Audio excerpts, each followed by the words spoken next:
সবাইকে স্বাগত দীপ্ত সংবাদে। সাথে রয়েছে দোলা ডলারের। শুরুতেই জানাবো সংবাদ শিরোনাম। কাল থেকে সকলের জন্য দুয়ার খুলছে জুলাই জাদুঘরের। উদ্বোধন করলেন প্রধানমন্ত্রী। ফ্যাসিবাদ বিরোধী আন্দোলনে সব হত্যার বিচারের আশ্বাস।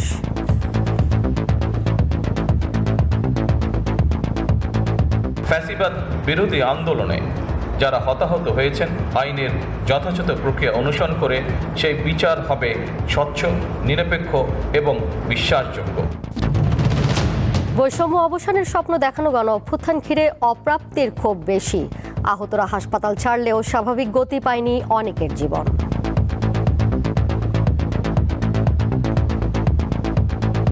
আগের মতো রেসপন্স আমরা ডাক্তার থেকে পাচ্ছি না। টাইম টু টাইম আমাদের ফলো আপ নিচ্ছে না, ওষুধ দিলে দিচ্ছে, নাইলে নাই। আমি একটা চোখ হারিয়েও আমার বুক কষ্ট থাকতো না যদি আমি আমাদের এই সুন্দর দেশটা দেখতে পারতাম। জুলাই যোদ্ধা ও নিহতদের পরিবারকে সম্মাননা জানালো সরকার। চিকিৎসা ও পুনর্বাসন নিশ্চিত করার রাষ্ট্রের দায়িত্ব, বললেন ভারপ্রাপ্ত রাষ্ট্রপতি। ডিসেম্বর মাসে আসেন, দেশে এসে পদার্পণ করবেন। আমরা অপেক্ষা করে আছি, আসেন দেশে। দেশে আছেন, দেখা হবে ইনশাআল্লাহ রাজপথে। গণ অভ্যুত্থানের দ্বিতীয় বছর পূর্তিতে ঢাকায় 11 দলীয় ঐক্যের সমাবেশ। বর্তমান পরিস্থিতিতে আরেকটি বিপ্লব আসন্ন, মন্তব্য জামায়াত আমিরের। আপনারা যদি বিশ্বাসঘাতকতা না করতেন আমাদের তো অস্থিরতার কোনো কারণ ছিল না। দেশের 12টা বাজবে আর আমরা বসে বসে আঙ্গুল চুষবো, এটা হবে না। গাজায় বেরিয়ে এলো ইসরায়েলি বর্বরতার আরেক চিত্র। এক বাড়িতে হামলার 3 বছর পর ধ্বংসস্তূপে মিলল 112 মরদেহ। দাফন প্রক্রিয়া সম্পন্ন। অস্ট্রেলিয়া সফরে টেস্ট সিরিজের আগে কালই পরীক্ষা শুরু বাংলাদেশের। 3 দিনের প্রস্তুতি ম্যাচে মাঠে নামবেন শান্ত মুশফিকরা। গতির চ্যালেঞ্জ।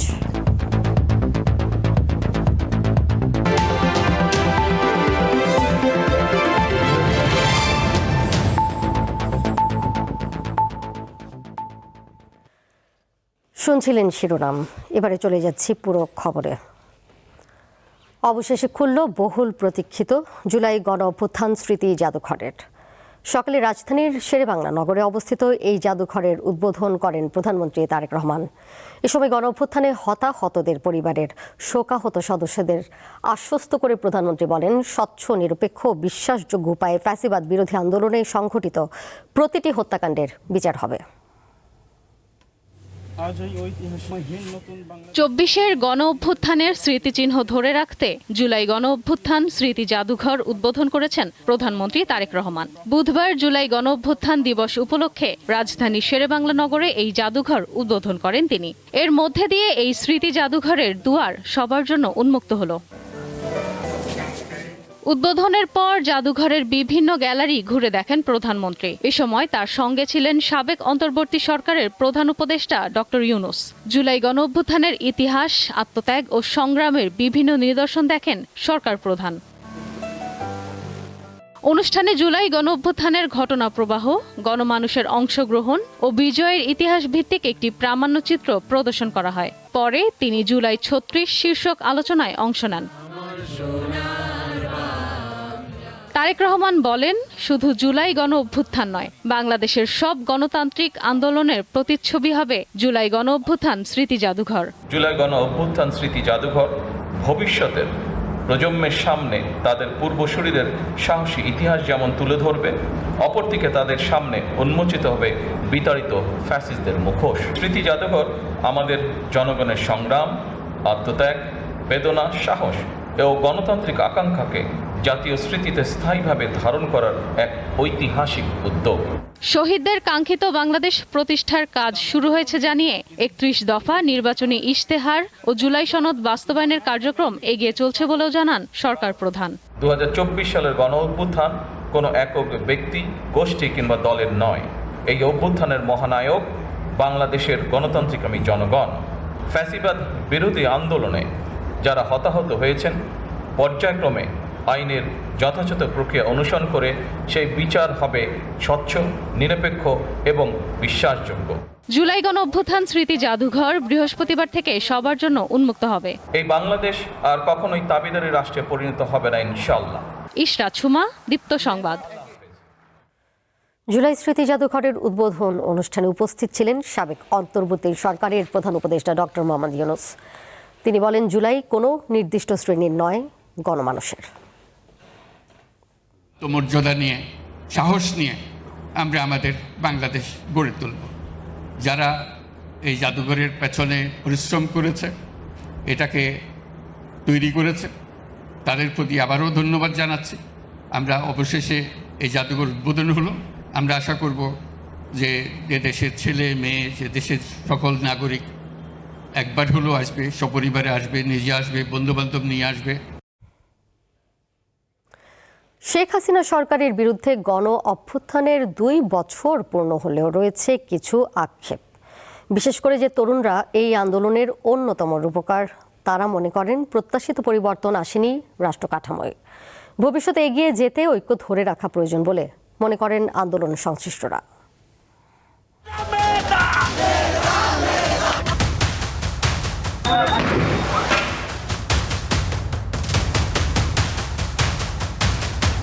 জুলাই 2024, ছাত্র জনতার প্রতিবাদ আর বিক্ষোভে উত্তাল পুরো দেশ। চারদিকে উত্তেজনা, সময় যত গড়ায় ততই তীব্র হয় আন্দোলন। সমাজের সর্বস্তরের মানুষের অংশগ্রহণে তা পরিণত হয় গণ অভ্যুত্থানে।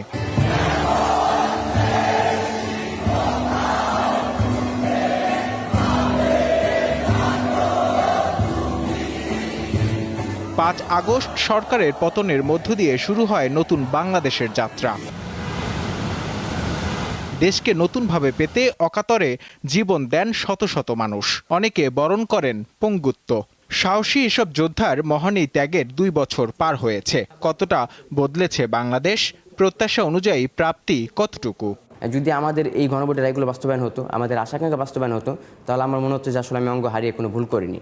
তবে আসলে আমরা যেই আশা প্রত্যাশা করেছিলাম, জনগণ যেটা আশা প্রত্যাশা করেছিল, সেটা আসলে এখনো পাওয়া হয়নি। জুলাই আন্দোলনের পর সংবিধান ও রাষ্ট্রের বিভিন্ন ক্ষেত্রে সংস্কারের দাবি জোরালো হয়। অন্তর্বর্তী সরকারের ধারাবাহিকতায় বিএনপি এখন ক্ষমতায়। এই অবস্থায় অনেকে প্রাপ্তি অপ্রাপ্তির হিসাব মিলাচ্ছেন। আমাদের এত বড় একটা অর্জন মনে হচ্ছে যে আমাদের হাত ছাড়া হয়ে যাচ্ছে। আমরা আবারও সেই অন্ধকার ব্ল্যাক হোলের দিকে চলে যাচ্ছি কিনা, এই সব কিছুর দায়িত্ব বিএনপিকে নেওয়া লাগবে। বিএনপি যদিও মুখে বলছেন যে আমরা জুলাইকে ধারণ করি, আমরা সংস্কার শতভাগ করব, কিন্তু শতভাগ উল্টোটা তারা করছেন, বরং পুরাতন ব্যবস্থায় ফিরিয়ে আনছেন গিয়ে। এই সব কিছুরই সমাধান হওয়া উচিত। নতুন সরকার আসলো, অনেক অঙ্গীকার করে জুলাইয়ের অভ্যুত্থানের প্রত্যাশা পূরণ করবে, তারা রাষ্ট্র সংস্কার করবে। আসলে তো আমরা কিছুই দেখছি না। তো এখন সামনে কি পরিবর্তন হবে এমন কি কোনো আলামত আছে? আমরা সেটাও দেখছি না। গণ অভ্যুত্থানের মূল শক্তি ছিল তরুণরা। তাদের নেতৃত্বে গড়ে ওঠা জাতীয় নাগরিক পার্টি এনসিপির নেতারা মনে করছেন প্রত্যাশিত পরিবর্তন এখনো আসেনি।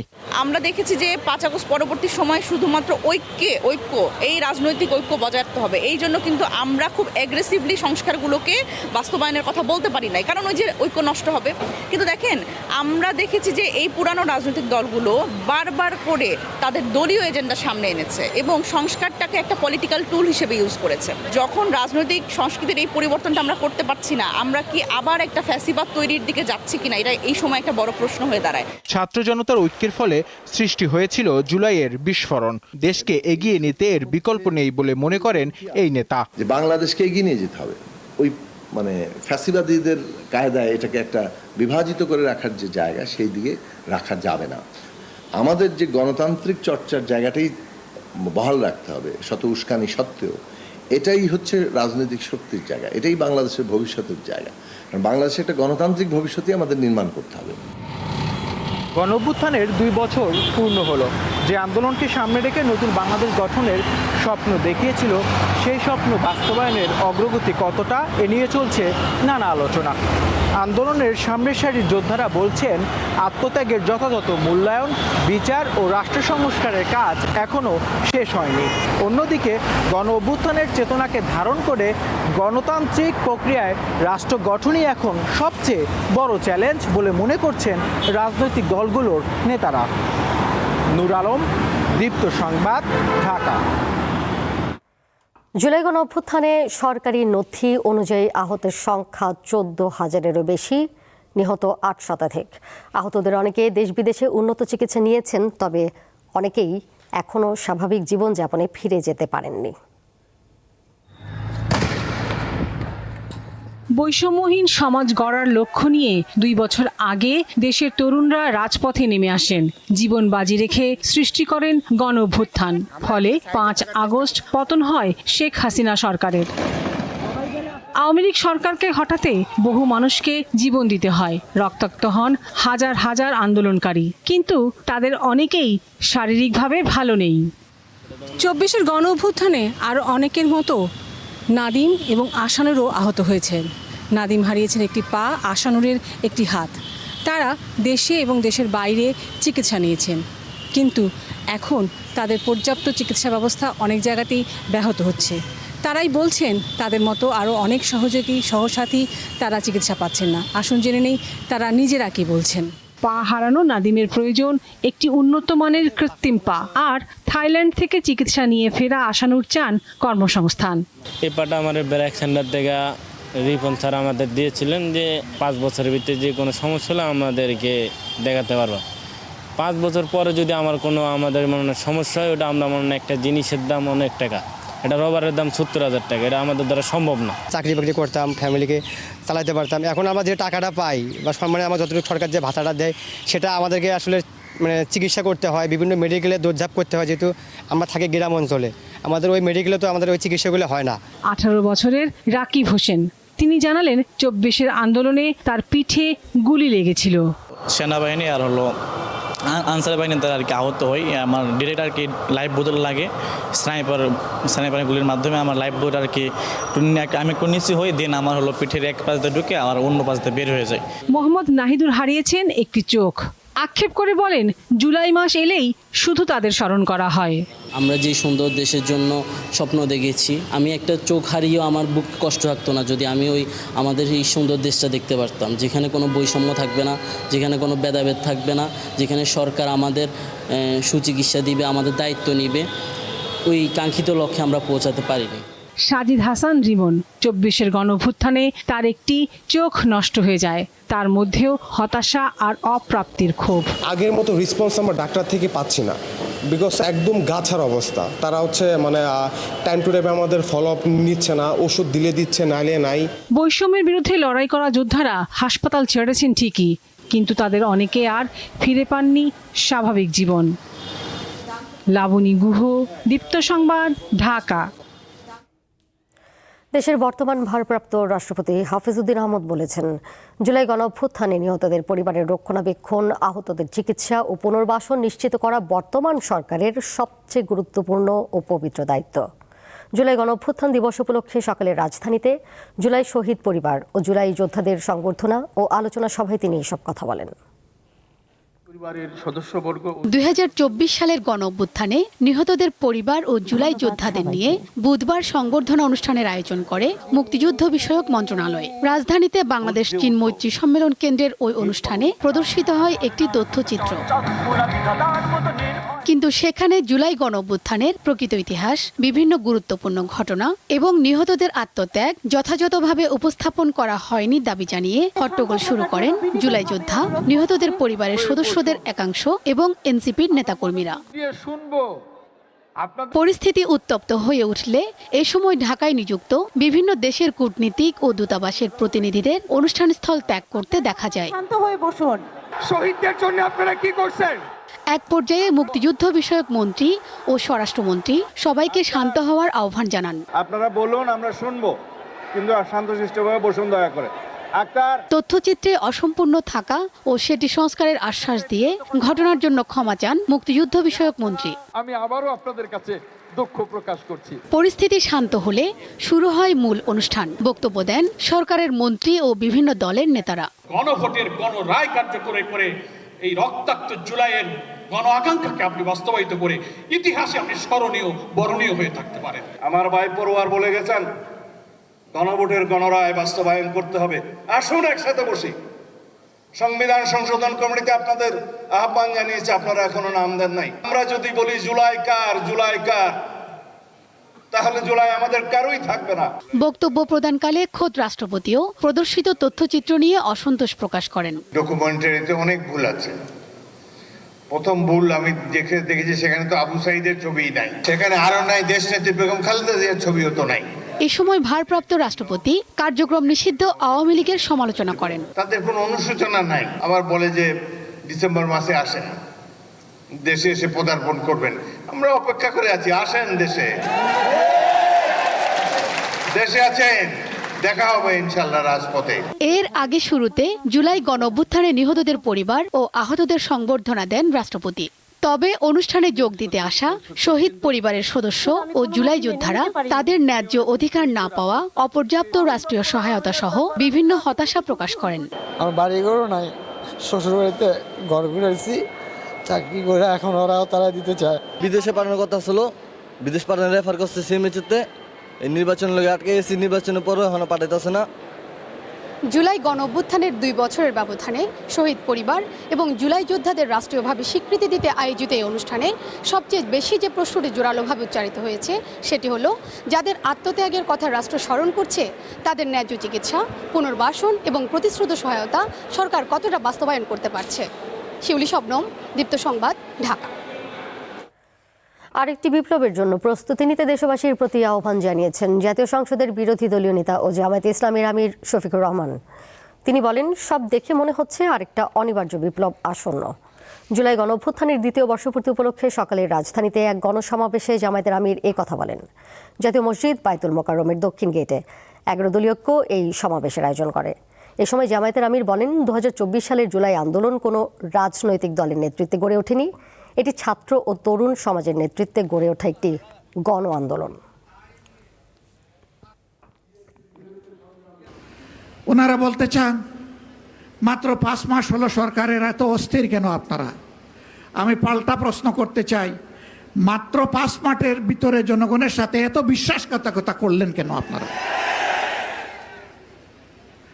আপনারা যদি বিশ্বাসঘাতকতা না করতেন, আমাদের তো অস্থিরতার কোনো কারণ ছিল না। দেশের 12টা বাজবে আর আমরা বসে বসে আঙ্গুল চুষব? এটা হবে না। প্রিয় দেশবাসী, আপনারা প্রস্তুত হন। সব দেখে মনে হচ্ছে আরেকটা অনিবার্য বিপ্লব আসন্ন। 2024 সালের 5 আগস্ট ছাত্র জনতার আন্দোলনের মধ্য দিয়ে পতন ঘটে শেখ হাসিনা সরকারের। 2 বছর পূর্তিতে গণঅভ্যুত্থানের আকাঙ্ক্ষা নিয়ে কি বলছেন সাধারণ জনগণ? এ নিয়ে থাকছে দীপ্ত সংবাদের নিয়মিত আয়োজন জনতার কথা। জুলাই গণঅভ্যুত্থানের 2 বছর পূর্তি হলো বুধবার। পরিবর্তনের যে প্রত্যাশা নিয়ে মানুষ রাজপথে নেমেছিল 2 বছর পর তা কতটুকু পূর্ণ হলো? গণঅভ্যুত্থানের প্রাপ্তি অপ্রাপ্তি নিয়ে আজকের জনতার কথা। অতীতে যে সরকার ছিল সে সরকার আমাদেরকে যেভাবে নিপীড়নের মাধ্যমে রাখছিল সেটা আসলে আমরা মুক্তি পাইছি। হ্যাঁ, কিছু পেয়েছি আমরা। একটা গণতান্ত্রিকভাবে আমরা একটা নির্বাচন পেয়েছি। জেনুইন যারা যুদ্ধ করছে 24শে আগস্টে তারা কিন্তু অনেক কিছুই পায় নাই।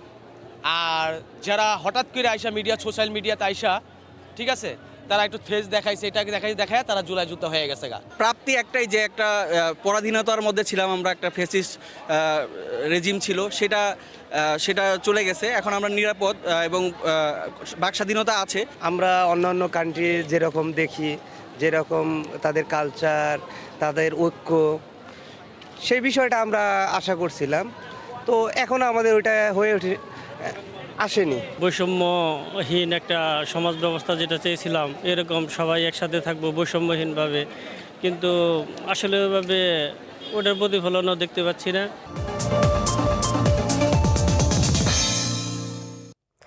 এবারে দেখে নিব দেশের আরও কিছু আলোচিত খবর নিয়ে দীপ্ত সংবাদের নিয়মিত আয়োজন সংবাদ সংক্ষেপ। শরীয়তপুরে জুলাই গণ অভ্যুত্থান দিবস উপলক্ষে জেলা প্রশাসনের আয়োজিত সংবর্ধনা অনুষ্ঠানে হট্টগোলের ঘটনা ঘটেছে। স্থানীয় বিএনপি নেতাকর্মীদের বিরুদ্ধে 2 জন জুলাই যোদ্ধা ও ছাত্রনেতাকে লাঞ্ছিত করে অনুষ্ঠান স্থল থেকে বের করে দেওয়ার অভিযোগ উঠেছে। বুধবার সকালে শরীয়তপুর পৌরসভা অডিটোরিয়ামে এই ঘটনা ঘটে।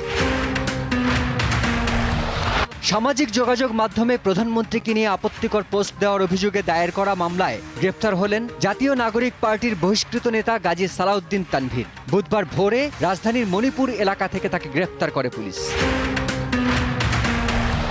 ঝালকাঠির রাজাপুরে গভীর রাতে ঘরে ঢুকে চুরি করার সময় চোরকে বাধা দিতে গিয়ে সাহসিকতার পরিচয় দিয়েছেন এক গৃহবধূ। বুধবার গভীর রাতে মঠবাড়ি ইউনিয়নের ডহরশঙ্কর গ্রামে এ ঘটনা ঘটে। ধস্তাধস্তির এক পর্যায়ে গৃহবধূ চোরের আঙুলে কামড় দিলে আঙুলের একটি অংশ বিচ্ছিন্ন হয়ে যায়। পরে সহযোগিতার সহায়তায় ওই বিচ্ছিন্ন অংশ ঘটনাস্থলে ফেলে 2টি মোবাইল ফোন নিয়ে পালিয়ে যায় চোর। অবশেষে বাড়ি ছেড়েছেন আলোচিত কন্টেন্ট ক্রিয়েটর রিপন মিয়া। নেত্রকোনা সদর উপজেলায় 14 বছর বয়সী এক স্কুল ছাত্রীকে ধর্ষণের অভিযোগে স্থানীয়ভাবে সালিশ বৈঠকে তাকে 5 লাখ টাকা জরিমানা এবং এলাকা ছাড়ার সিদ্ধান্ত দেওয়া হয়েছিল বলে অভিযোগ রয়েছে। আড়িয়ল বিলের 5 প্রজাতির দেশি মাছে মাইক্রোপ্লাস্টিকের উপস্থিতি শনাক্ত করেছেন গবেষকেরা।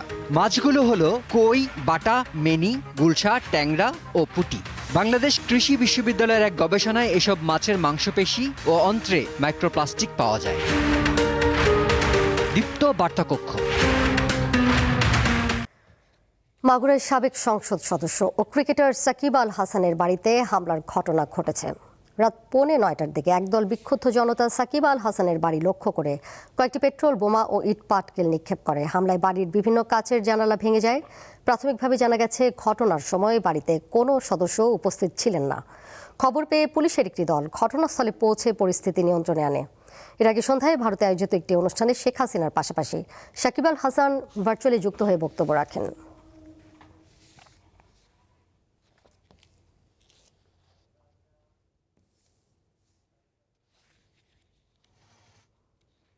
আন্তর্জাতিক প্রসঙ্গ। গাজায় মিলেছে ইসরায়েলি বাহিনীর বর্বরতার আরেকটি প্রমাণ। বিমান হামলায় ধ্বংস হওয়া গাজার এক মন্ত্রীর বাড়ির ধ্বংসস্তূপ থেকে উদ্ধার করা হয় কমপক্ষে 112 জনের মরদেহ। মঙ্গলবার এসব মরদেহের দাফন কাজ সম্পন্ন হয়। জানা গেছে 2023 সালের 22 নভেম্বর নিহত সাবেক মন্ত্রী মুফিদ আল হাসাইনার বাড়িতে বিমান হামলা চালায় ইসরায়েলি বাহিনী। ওই হামলায় অন্তত 300 জনেরও বেশি মানুষ নিহত হন। তাদের মধ্যে 44 শিশু, 37 জন নারী এবং 10 জনেরও বেশি প্রতিবন্ধী ব্যক্তি ছিলেন। ভারী উদ্ধার যন্ত্রের অভাবে এতদিন উদ্ধার অভিযান চালানো সম্ভব হয়নি।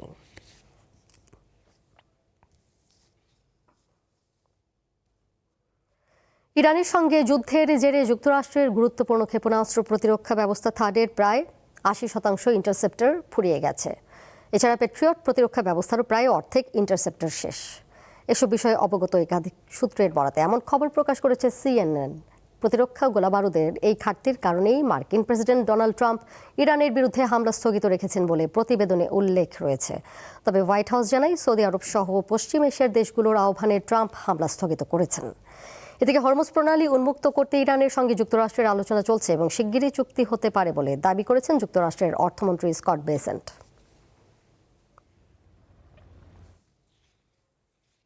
এবারে জানিয়ে দিব খেলার খবর। স্বাগতিক অস্ট্রেলিয়ার বিপক্ষে টেস্ট সিরিজ শুরুর আগে কালই পরীক্ষায় নামছে বাংলাদেশ দল। 3 দিনের একটি প্রস্তুতি ম্যাচ খেলবে শান্ত মুশফিকরা। ক্রিকেট অস্ট্রেলিয়া একাদশের বিপক্ষে সেই প্রস্তুতি ম্যাচ সামনে রেখে ডারউইনে বুধবার অনুশীলন করেছে বাংলাদেশ দল।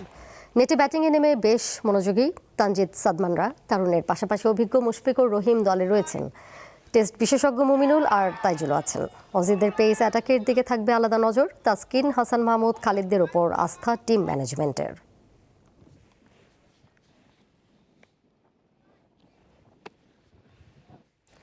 ঢাকায় আগামী ডিসেম্বরে 5 জাতি আন্তর্জাতিক হকি টুর্নামেন্ট আয়োজনের কথা জানালেন ফেডারেশনের অ্যাডহক কমিটির সাধারণ সম্পাদক।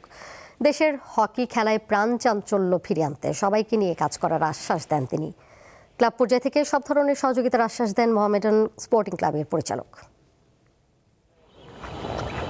নতুন কমিটি, নতুন দায়িত্ব, সাথে এক ঝাঁক অভিজ্ঞ মানুষের আনাগোনায় মুখর বাংলাদেশের হকির নীল টার্ফ। এশিয়ান গেমসকে সামনে রেখে চলমান জাতীয় হকি দলের ক্যাম্পেও অন্তর্ভুক্ত করা হয়েছে 6 জন অভিজ্ঞ খেলোয়াড়কে। যোগ দিয়েছেন জার্মানি কোচ পিটার গেরহার্ট। এবার স্বপ্ন দেখাই যায় ঝিমিয়ে পড়া হকিতে আবারও ফিরছে প্রাণ চাঞ্চল্য। আমাদের তো দীর্ঘমেয়াদী পরিকল্পনা অবশ্যই থাকতে হবে। Hour president of Hockey Federation, he met Mr. Tayyab Akram, the FIH president in Oman. He assured us that beginning of December there will be a 5-nation international tournament in Dhaka. বাবা কিংবদন্তি আব্দুল সাদেক দেশের বরেণ্য এই ক্রীড়াবিদ গেল 20 June না ফেরা দেশে পাড়ি জমান। তিনি হকিকে যেখানে রেখে গেছেন সেটিকে এগিয়ে নিতে অঙ্গীকার করেন পুত্র ইশতিয়াক সাদেক। আমাদের যে ইনফ্রাস্ট্রাকচারের যে করুণ অবস্থা, আমরা যদি ইনফ্রাস্ট্রাকচারে অল্প কিছু বিনিয়োগ করতে পারি, আমাদের প্লেয়ারদের ফ্যাসিলিটিস ট্রেনিং একটু ইমপ্রুভ করতে পারি, ইনশাল্লাহ আমাদের হকি নেক্সট 5 ইয়ার্সে আজকের থেকে অনেক দূরে এগিয়ে যাবে। প্রথম বিভাগ দিয়ে আমরা আমাদের লিগ শুরু করতে চাই ইনশাল্লাহ সেপ্টেম্বরের প্রথম সপ্তাহে, অক্টোবরে সেকেন্ড ডিভিশন এবং পরবর্তীতে ইনশাল্লাহ নভেম্বর ডিসেম্বরে আমরা প্রিমিয়ার ডিভিশন হকিটা করার পরিকল্পনা করছি। সরকারের বেঁধে দেওয়া অ্যাডহক কমিটির মেয়াদকাল মাত্র 3 মাস। এই সময়ের মধ্যে জাতীয় লিগের পাশাপাশি প্রথম ও দ্বিতীয় বিভাগ চালু করতে হবে। এজন্য প্রয়োজন ক্লাবগুলোর সমন্বয়। অর্ডার আমাদের যদি একসাথে হয়, ইলেকশন কোনো ম্যাটার নেই এখানে। আলার মধ্যে যেভাবে ঘুরতে যাবে সেভাবে যারা হকিতে, আমি মনে করি এরা এদেরকে দায়িত্ব দিলে এরা হকিতে ভালো করবে, ওই ধরনের লোকের নেক্সটে হকিতে আসবে। শুধু ছেলেদের নয়, নারী হকি লিগ নিয়েও বেশ কয়েকটি পরিকল্পনার কথা জানান হকির নয়া সাধারণ সম্পাদক। মেয়েদের হকি পিছিয়ে আছে সেটা বলা যাবে না এখন আর। মোহাম্মদ হাসিব, দীপ্ত স্পোর্টস, ঢাকা। সংবাদ শেষ করব কনসার্টের খবর দিয়ে। গণ অভ্যুত্থানের 2 বছর পূর্তি উপলক্ষে রাজধানীর মানিক মিয়া অ্যাভিনিউয়ে অনুষ্ঠিত হলো বর্ষা বিপ্লবের গান শিরোনামে কনসার্ট। বৃষ্টি উপেক্ষা করে বিকেল থেকে গান শুনতে সেখানে উপস্থিত হন নানা বয়সের অসংখ্য মানুষ। সন্ধ্যা নামতেই জনস্রোতে পরিণত হয় পুরো প্রাঙ্গণ। সেজন, আসিফ আকবর ও পারসার গানে গানে মেতে ওঠেন সবাই। এছাড়া শিরোনামহীন আর্ক, আর্টসেল, আরবোভাইরাস ও অ্যাভয়েড রাফা তাদের জনপ্রিয় গানগুলো পরিবেশন করে।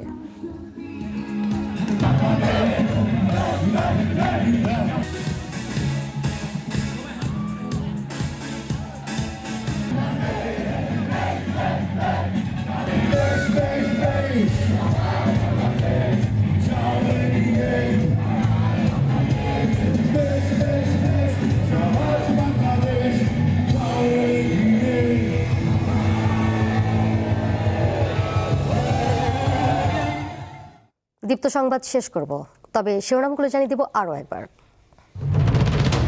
কাল থেকে সকলের জন্য দুয়ার খুলছে জুলাই জাদুঘরের উদ্বোধন করলেন প্রধানমন্ত্রী। ফ্যাসিবাদ বিরোধী আন্দোলনে সব হত্যার বিচারের আশ্বাস।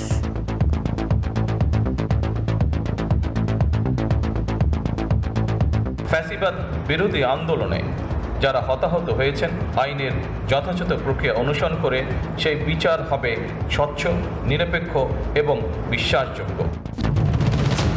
বৈষম্য অবসানের স্বপ্ন দেখানো গণঅভ্যুত্থান ঘিরে অপ্রাপ্তির ক্ষোভ বেশি। আহতরা হাসপাতাল ছাড়লেও স্বাভাবিক গতি পায়নি অনেকের জীবন।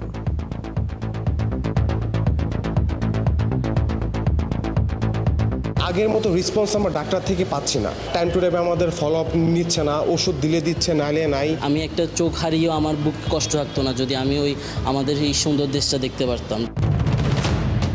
জুলাই যোদ্ধা ও নিহতদের পরিবারকে সম্মাননা জানালো সরকার। চিকিৎসা ও পুনর্বাসন নিশ্চিত করার রাষ্ট্রের দায়িত্ব বললেন ভারপ্রাপ্ত রাষ্ট্রপতি।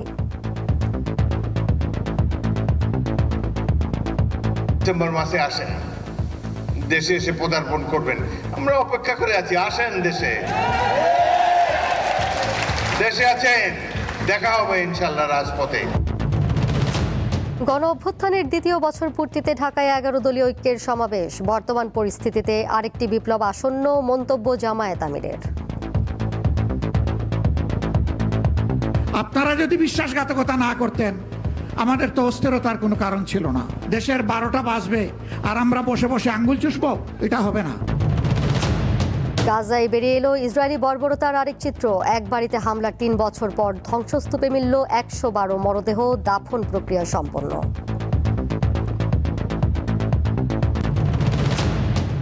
অস্ট্রেলিয়া সফরে টেস্ট সিরিজের আগে কালই পরীক্ষা শুরু বাংলাদেশের। 3 দিনের প্রস্তুতি ম্যাচে মাঠে নামবেন শান্ত মুশফিকরা। গতির চ্যালেঞ্জ।